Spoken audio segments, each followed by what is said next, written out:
Hi everyone, my name is Abigail Perdue and I'm a professor at Wake Forest University School of Law. And I'll be moderating a panel today with some wonderful seasoned law professors from around the country. The title of our presentation is Mistakes Worth Making, Things I Wish I'd Known Early in My Career. So today our goal is to cover some of the most common questions you might come up with in the first few years of your career in teaching legal writing. So I wanted to start by talking about teaching, and I wanted to ask our panelists to discuss, in your opinion, what are the most important qualities that an effective teacher will possess, and what are 3 things you wish you'd known about effective teaching during your first few years of teaching? So let's go ahead and we'll have Jason start. What do you think are those most important qualities? Wow. So I think the first really important quality is probably your own ability to adjust expectations and to really think about what you want to accomplish in the classroom, how you want to accomplish that in the classroom, and then be ready to change all that as you start teaching in the classroom.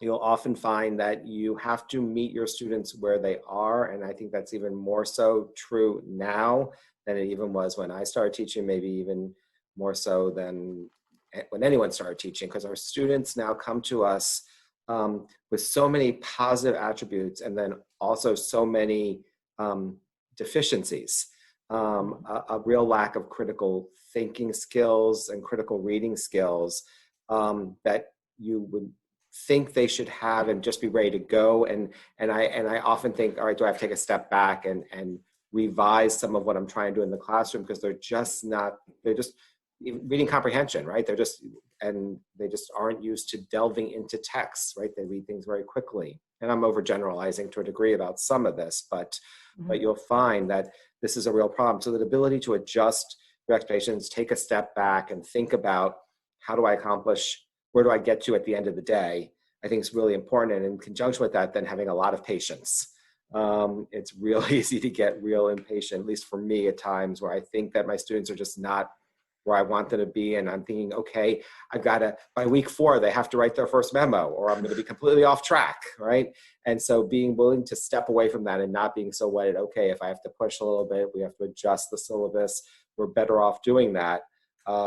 So be ready to do that. I think that's a really important thing. And then I think finally, the third thing I would say about really being effective is teaching your students to fail and being ready to make mistakes because they don't want to. So they'll be very resistant to that idea that, I've always been the B student or the A student or the perfect student. I know how to write. I'm an English major, right? And really getting them comfortable with that idea of failing and learning from failure. So I think those would be 3 really important qualities. Rosa, how about you? I agree with all of that. And I guess what I'll say is, very early on in teaching, I think few lawyers kind of go into teaching having had formal training as teachers. But somebody gave me a book very early on about teaching, and one of the points really has stayed with me, and it was about trying to establish a balance between being authoritative and being authentic. When I first started teaching, I was getting some evaluations where I was, got great marks on authoritative. She really knows her stuff. She's clearly well-versed and all of that. But on the authentic, on things like approachability or flexibility, or, these are the kinds of things I think you sort of learn as you gain more experience in teaching. I wasn't getting such great marks, and I thought, what's going on? I feel like I'm really putting myself out there and being available to students, but it wasn't coming across that way. So for me, it was, how do I achieve that balance in the right way? So I think the bigger point to take away from that is being aware of your own style of teaching, of your own tendencies, being able to be self-critical, because it really took that for me to kind of get to a different level where once I understood that I was coming across a certain way, I really was so conscious about making adjustments in even, the things I was saying, how I was saying them, how many times I was saying them, etc. Very small tweaks, but they really made a huge difference, I think, in helping me to achieve that balance. So that's maybe the first thing. The second thing is transparency, and by that I mean, you have these great teaching ideas, and you can't wait to try them with your students, and you try them, but sometimes you try them without explaining why you are doing certain things. So once you kind of hide the ball, or students don't realize why you're doing what you're doing, it's really hard to get buy-in, and students can be resistant to something you really want them to try. So I really learned that you really can't overshare as far as just being straightforward about why you're having them do something a certain way. Kind of the not necessarily put it into language of learning outcomes or objectives, but just letting them know that there is a really good reason that you're doing what you're doing, and it's really to help them become better learners or better lawyers. And then maybe the third thing, I guess I would say inclusivity, and by that I mean, I think we everybody knows that people have different learning styles, and I think it's sort of easy to forget that not all students are going to participate in the same way. And so I think we tend to kind of reward, the extroverts more. I think a law school generally and society generally tend to reward the the extrovert, the more vocal student. And I really, you have to almost uh, force yourself and remind yourself to not fall into that trap of kind of going to the same folks in class, and making sure that you are not necessarily putting people on the spot, but just understanding that people are processing differently and are expressing their knowledge differently, and giving them different modalities so that they can feel like they are real participants, even if they're not the most vocal ones. So, I mean, probably have a much longer list, but I'll leave it at that for now. And I can't wait to hear what Mary Beth has to add. Great. Mary Beth, go ahead. Agree with Jason and Rosa, and it's so hard not to tell stories from each of the traits. Oh, here's the time I didn't have that one. It would have really helped. So absolutely great ideas. I will give a roadmap, and then I will go back and talk about each one. My three things are curiosity, a mix of humility and self-confidence, and love. And curiosity is, as you join a faculty, you are becoming a lifelong student as well as a lifelong teacher. So trying to maintain that curiosity about the law, about legal writing as a profession, how it is taught and how it is practiced, and about that student-teacher relationship, that kind of curiosity is going to serve you well.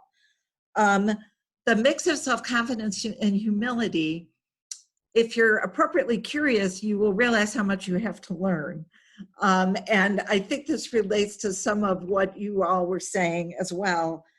I think about all the times when I did make mistakes, and I had to, let me say, it was an opportunity for humility for me, but balancing that humility with the self-confidence. And I think this relates to what Jason was saying about mistakes. We are going to make mistakes too. And I think if the students see us making mistakes and owning them, that will help them make mistakes.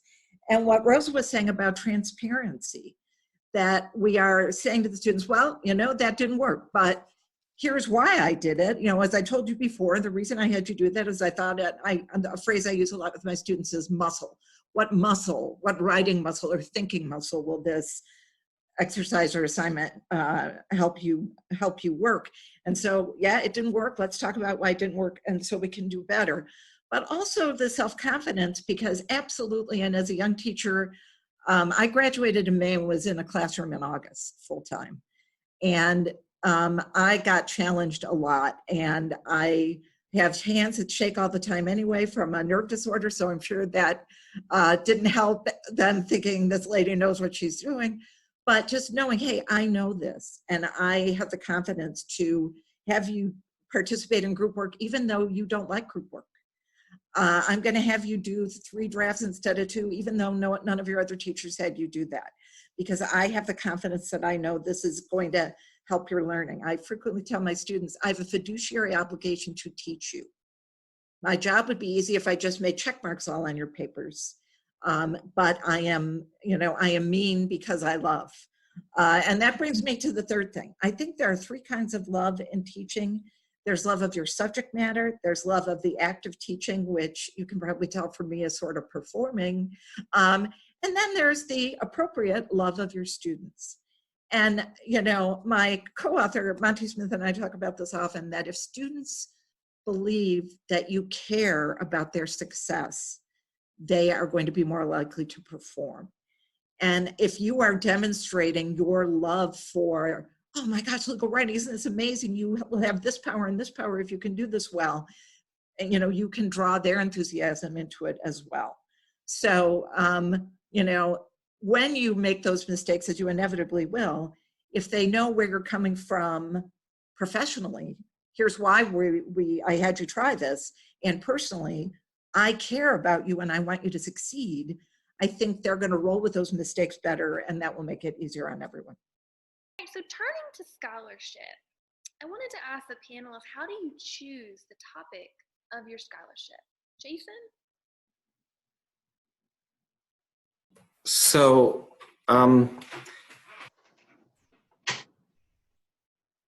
I don't have a really great answer for this one.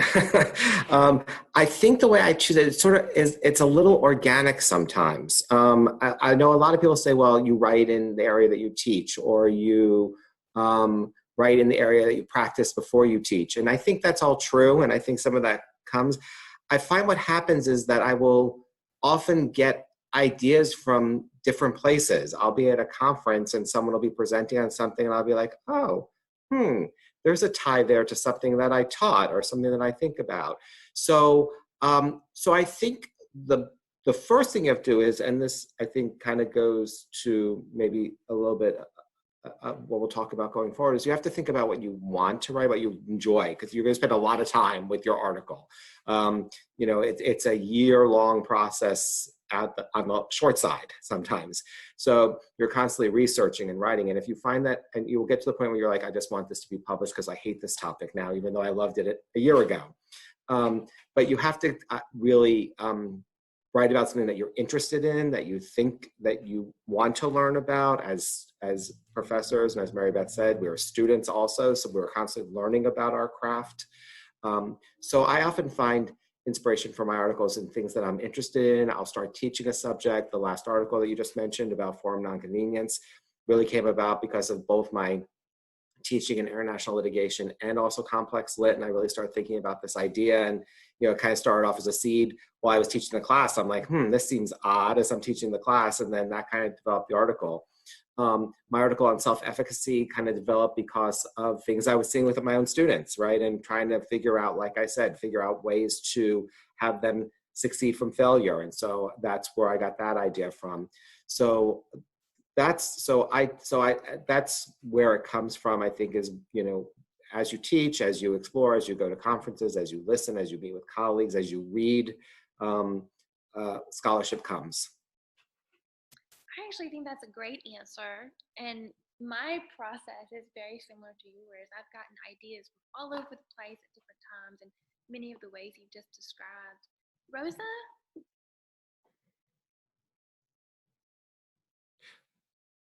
I think, Rosa, you're still muted. I fell into that trap.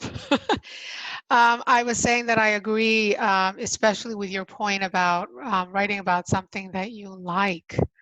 And so I like to think of it as, if legal writing professors don't always get to pursue, do a deep dive into a particular area. It's kind of an unrequited, intellectual passion or something. If you have that, then writing about it, I think, is a great outlet for that. And so, but because you do live with it for so long, I really don't think you can do that unless you are passionate about the topic.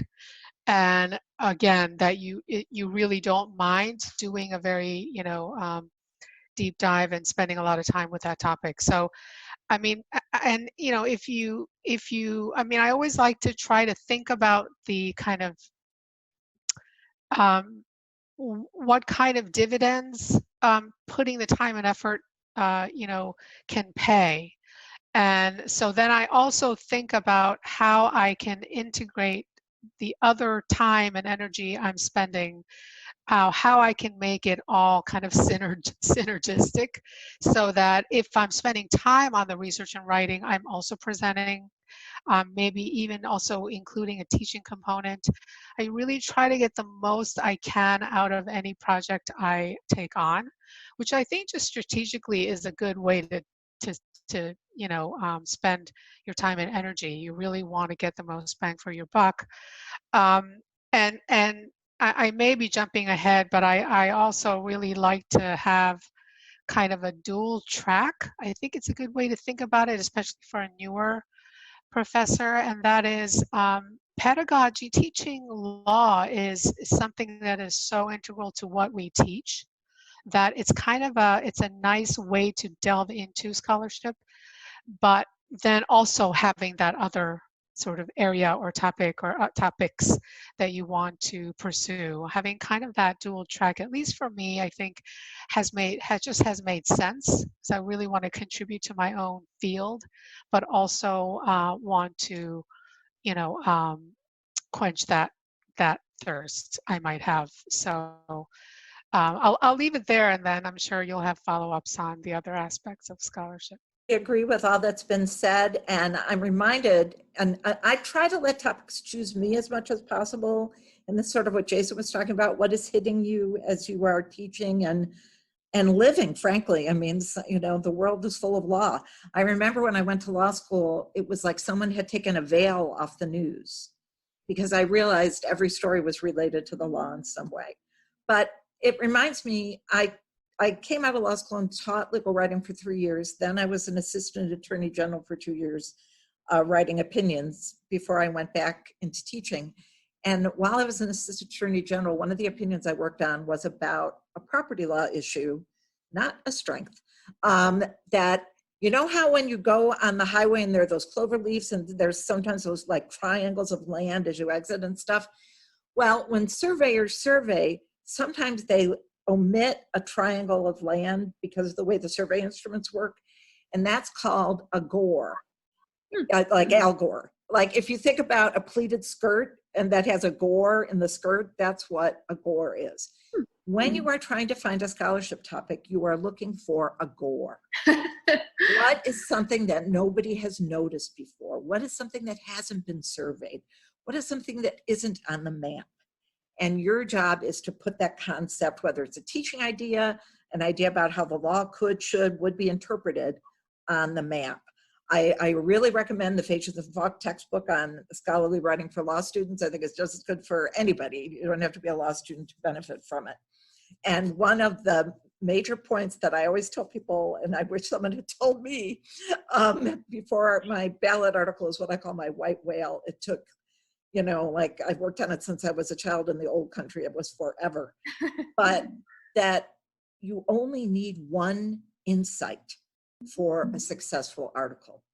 Your job is to set it in the literature. Here's the problem. Here is my insight about that, something we've never noticed before, how it should change, what we should do, whatever. And then here's the next step. And this relates, Abby, to what you were saying, which I was at a scholarly workshop that Terry Phelps put on at Notre Dame, I think with Terry Pullman and Linda Edwards. And this professor there, Tom Schaefer, said, never write anything just once. And I think it relates to what you were saying, but also I've now written 2 or 3 articles about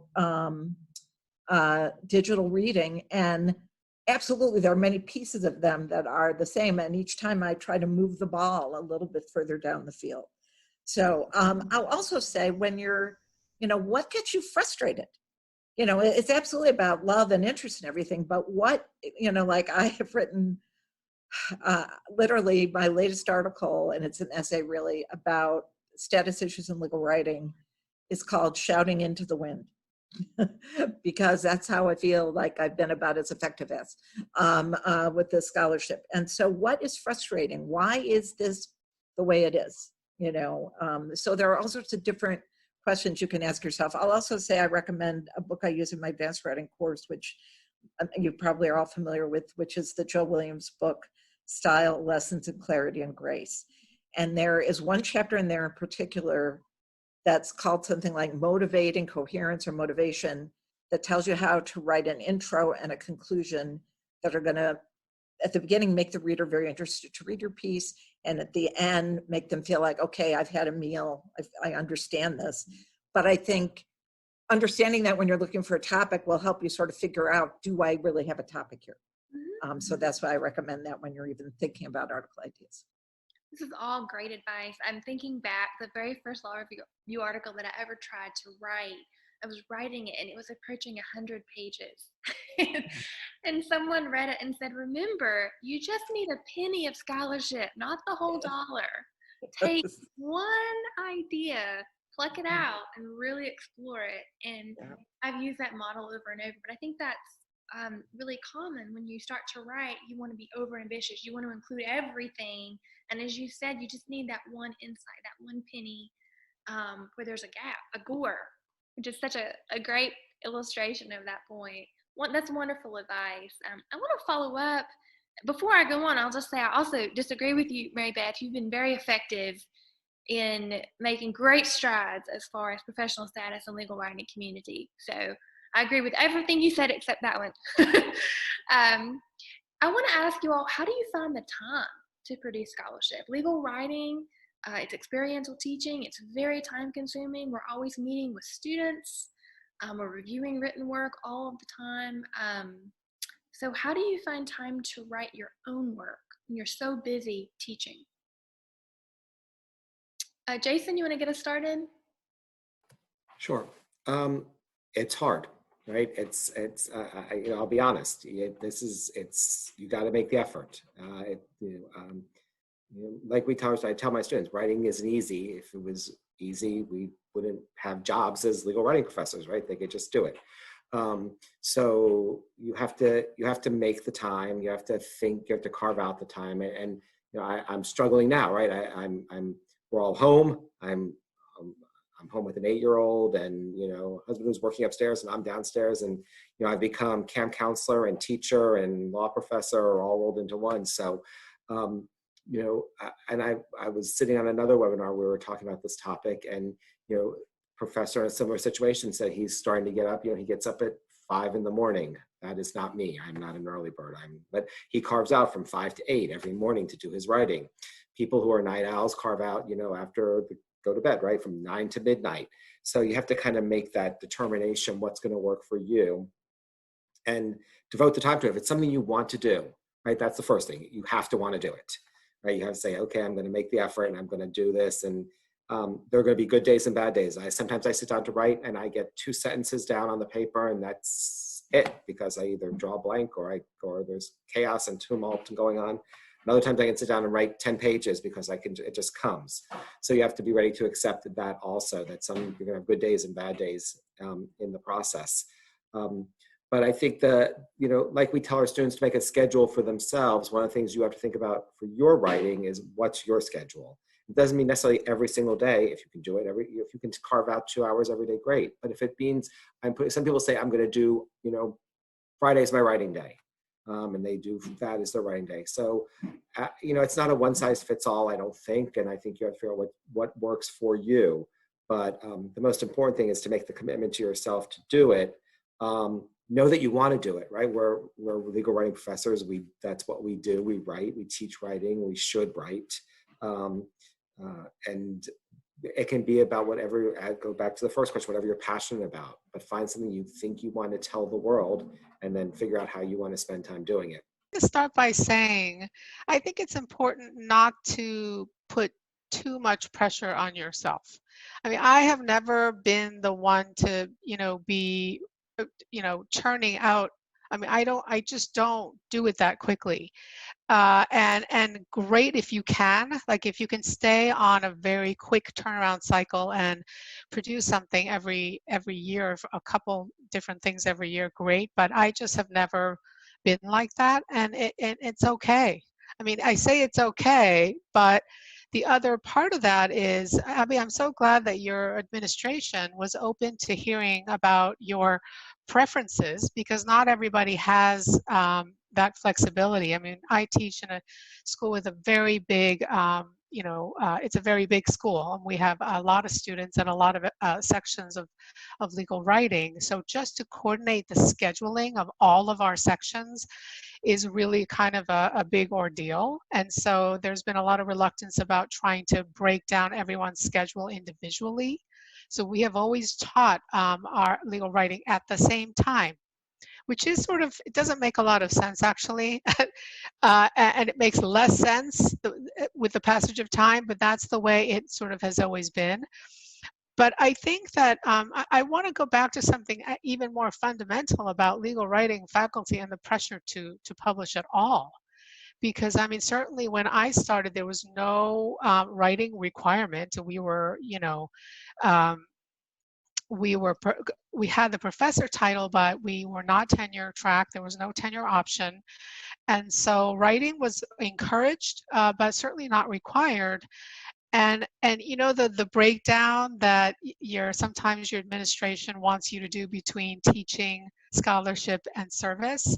And for most doctrinal, it's like 40-30-30, right? If you think about how much time you spend with students and what you do, I mean, for me, teaching is like at least 50, if not higher. And then it's like you still have all of these service requirements. So where are you fitting in? Like you need, like 150% or something to get everything in. But at the same time, if you do have a tenure track, then you now have that pressure to publish. So I think it's tricky to kind of hold your ground as a legal writing professor, meaning what we do just simply is more time consuming on the teaching end. So to have similar expectations of legal writing faculty to be as productive with their scholarship, I think is unrealistic and is unfair in a lot of ways. So, but not everybody just gets that automatically. I think you have to explain it and advocate for yourself. I mean, I'm lucky enough to have a lot of colleagues and a great director who has always advocated, and we all do it on our own behalf. But sometimes I think people don't necessarily know that they can and really should. So I think and maybe you could get some sort of relief with teaching if you do have a really big writing project or service commitments or things like that. And again, you have to have that conversation to even know whether that's possible, because if you don't ask, then you really won't know. So I mean, so time, I think everybody has their own kind of cyclic sort of rhythm. And mine is definitely slower, and I'm okay with that. I don't put too much, and other people don't put pressure on me either. I'm plenty busy contributing, but it's not always. I don't feel like I have to, be constantly uh, uh, producing, publications, and so. Yeah, I think there's a balance. You have to know what it feels good for you, what you can live with, but then also maybe try to get some not concessions, but try to get folks to understand sort of what you're going through, and maybe they will be amenable to hearing you and accommodating. It's great advice to, like I said, as you mentioned as well, not be afraid to ask for that support for your scholarly goals and aspirations. And I just wanted to underscore something you mentioned earlier, which was that synergy and making sure that if you're writing, and I know I do this as well, I wrote a book that was about the judiciary while I was teaching a class about the judiciary. So when I was working on a chapter during the day, I knew that was going to translate into helping me teach, the course more effectively. And then I also was doing service at the school on our clerkship committee. So it was sort of you know, as you mentioned before, the synergy of the teaching and the scholarship and the service, they were all feeding each other. And so it was, you know, an hour spent working on the book was also prepping for class, was also helping me be a better member and chair of that committee. And when you can't always find the synergies, but as you said, when you can, I think that can also be a way to kind of create that time, or at least make your time more valuable, more useful. You're doing more things or accomplishing more. Mary Beth, what about you? You've written so many interesting different things through the years. What advice would you add about finding? You know, great thoughts from everybody so far. I think you've got to think in terms of what's a realistic quantity of time, and then how to make the most of the time that you have. So one thing, and this relates to what Rosa was saying, I recommend that every writing teacher know what their formative footprint is. And by that, I mean, how much time on average, you can't know specifically, do you spend on formative assessment per person per semester? And obviously that includes individual critique, conferences, oral argument and oral argument critique, and any other individual meetings you might have. That doesn't include class prep, it doesn't include clerkship letters, it doesn't include all the things that all faculty do. But that's a unique thing to us, that we are providing that formative assessment. And so I have been sort of gathering this, and if you found some of the questions really annoying on the survey recently, that's partly my fault because I nagged them to add some questions that would reveal that. But my informal results have been 5 to 10 hours per student per semester. And so I think when you're early in your career, you're probably going to be closer to 10 hours because you're still figuring out how to critique, what's wrong with this paper. I know something's wrong, but how do I articulate it? So let that be a longer time. But I also think it's important not to let that critiquing overtake your life. And it is sometimes less painful to critique someone else's writing than to do your own. And so it's like, oh, well, my students need me. I can't work on my writing. I gotta do this. So be realistic and put a box around some of that time for teaching. And I often will set alarms when I'm critiquing papers to try to keep myself on task. And that leads me to the other thing. I think a way to think about time is focus. And that's the thing that affects me when I'm grading papers is I lose focus and I'm like thinking about everything under the sun.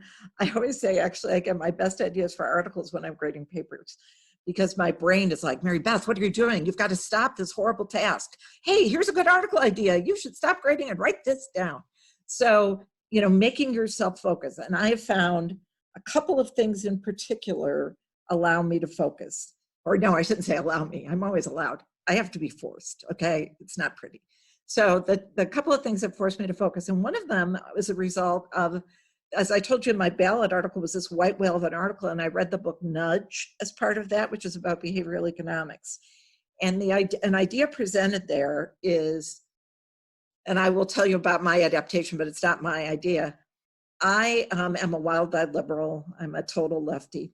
So I write a check to a conservative organization that I hate, and I give it to a friend of mine in an envelope with a stamp addressed to that organization. And I say, unless I get 10 pages to you by Friday, you get to mail this. And that, I want to tell you, will focus you.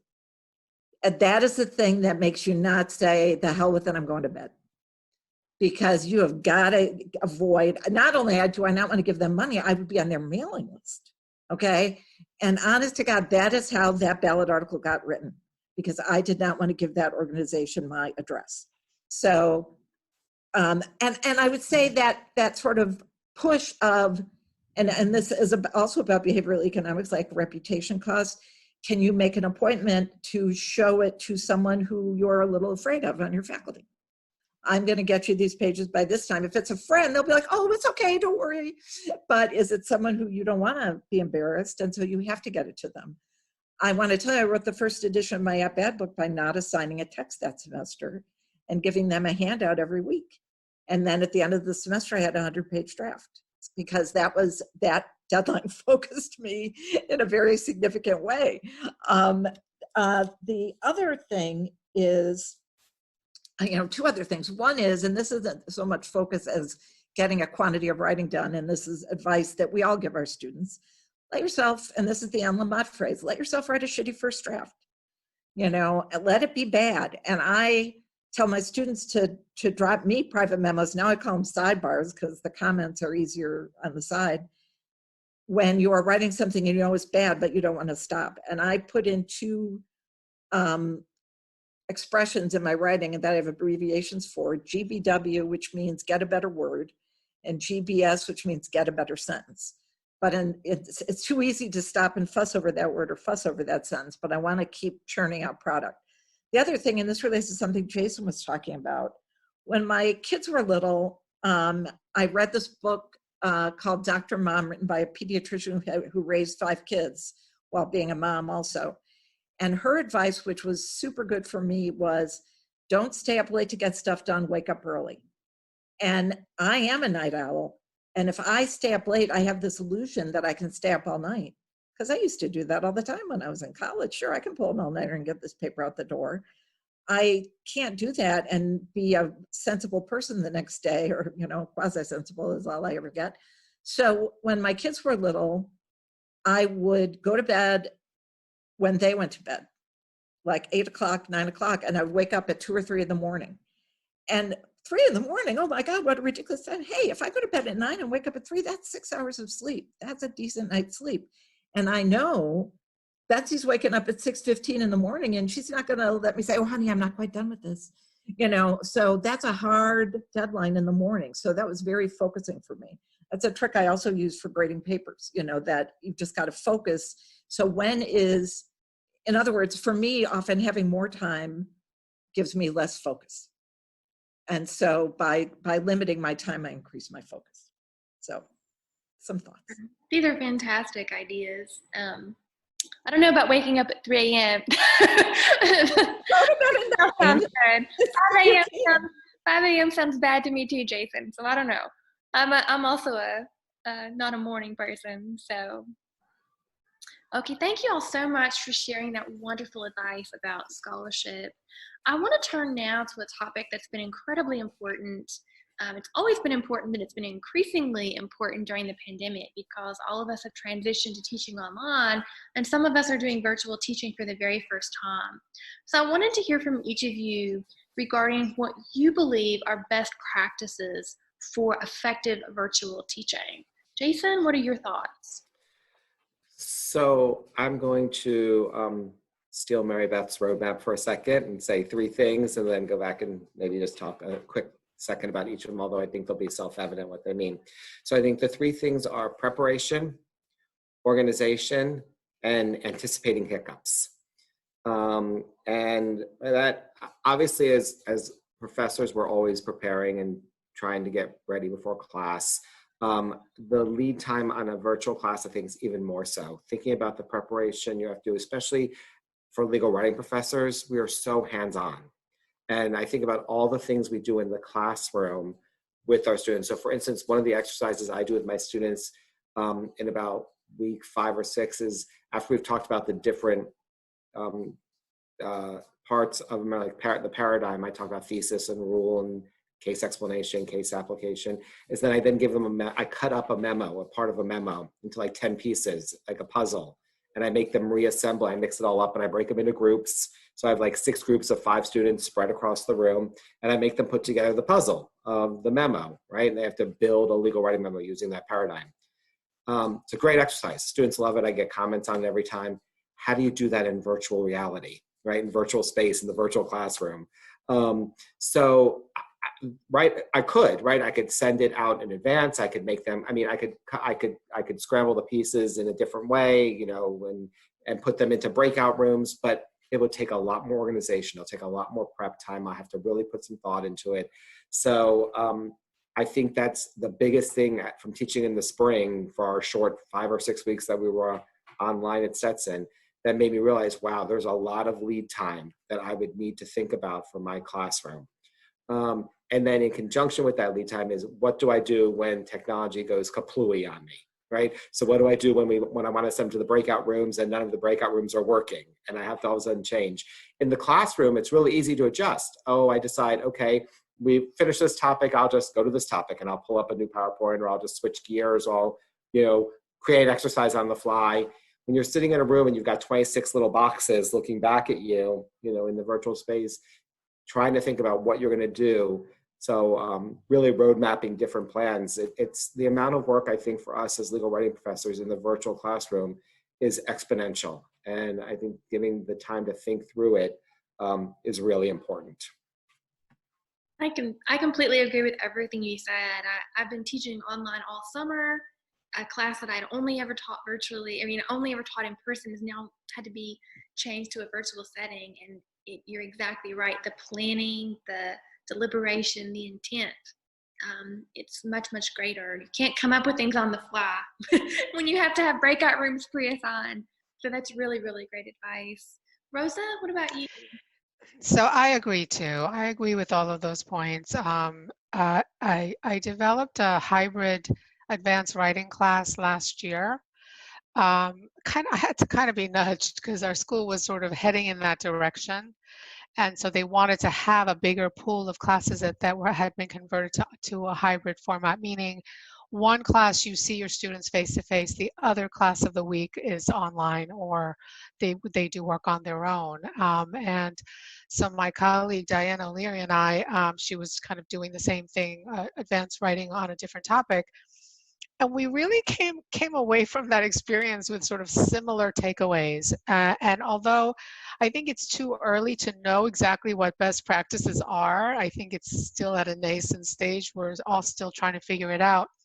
I mean, the things that I really took away from that class was when you design the syllabus and you do the planning, you have to build in flexibility.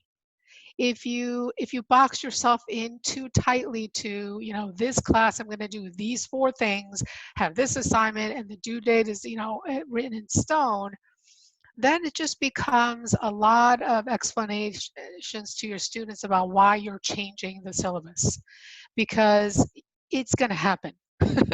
It's just going to happen. There are too many variables when part of it at least is online. And so building flexibility into your modules or your syllabus is key.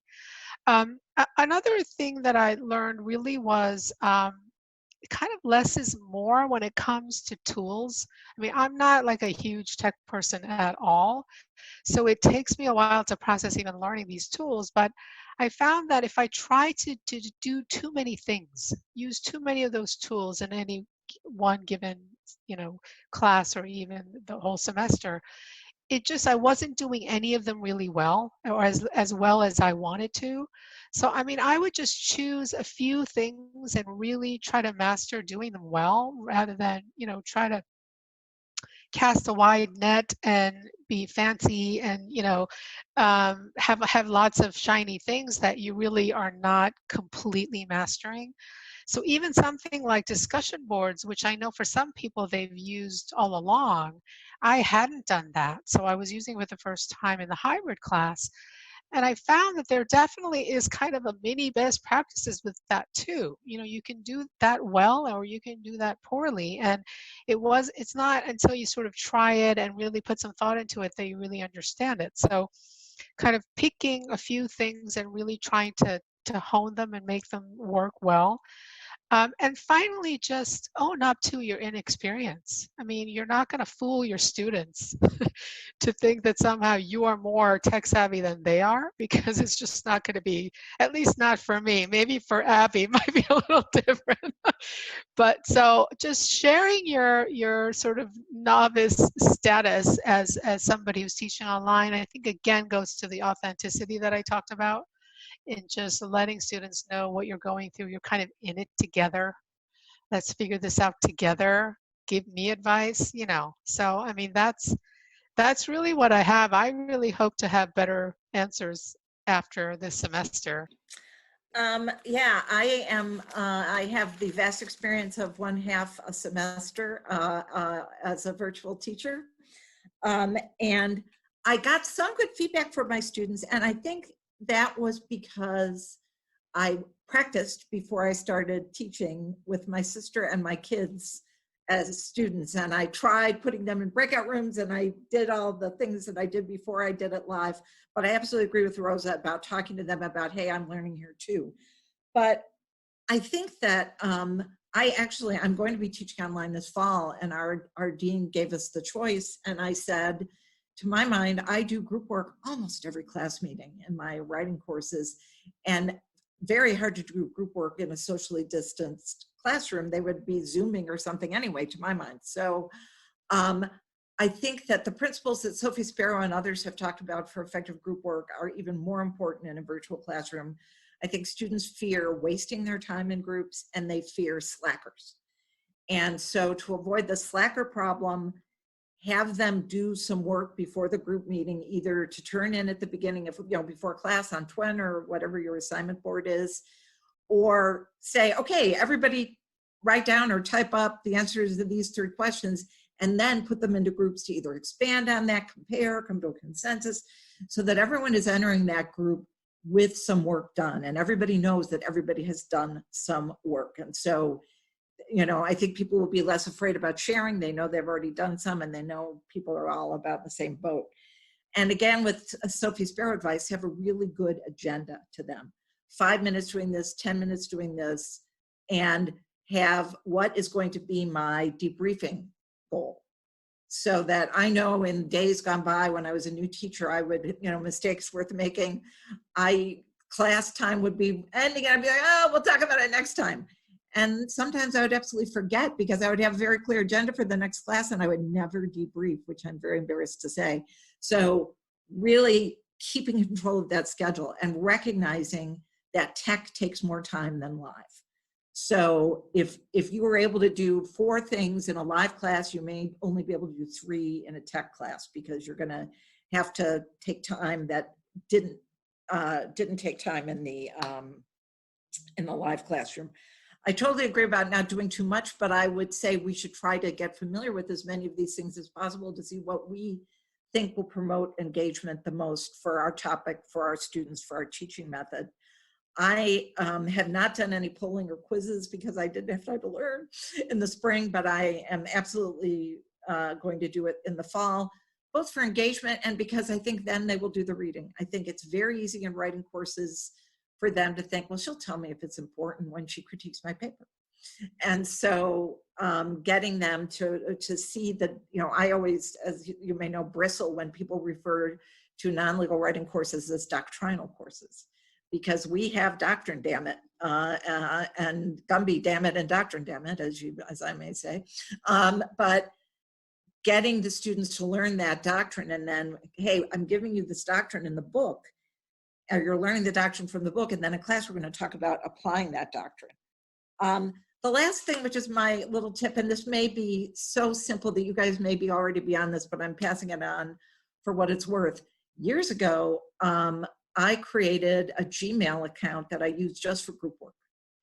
And I have groups write up something and send it to that Gmail address, and then I share that screen. And I want to say, I was in a session where we were sharing teaching ideas. It was not legal writing faculty, it was another group. And I gave this idea, and this other teacher said, oh yeah, because you can share the screen and show your email.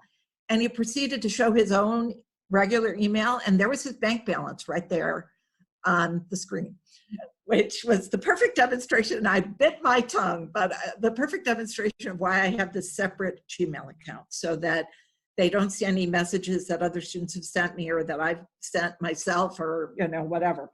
But and as I say, there may be, and Abby, if you know other ways that are easier than that, please share. But it's just my little quick and dirty trick for doing that. And I'll also say that probably in this conference, there's going to be lots of advice on that. So take it. I should point out, I am wearing my legal writing t-shirt that I got in 2008 in, I think, was that in Knoxville? Am I remembering that correctly? Anyway, at LWI. 2008 was Indianapolis. Indianapolis, okay. Okay, all right. And so, oh, that's right, because it's like the racetrack fun. But anyway, learn from each other. We know what are the pitfalls that we face, and so Tracy Norton alone has an industry of sending out helpful notes and ideas and videos. So take advantage of all the learning opportunities that our field presents.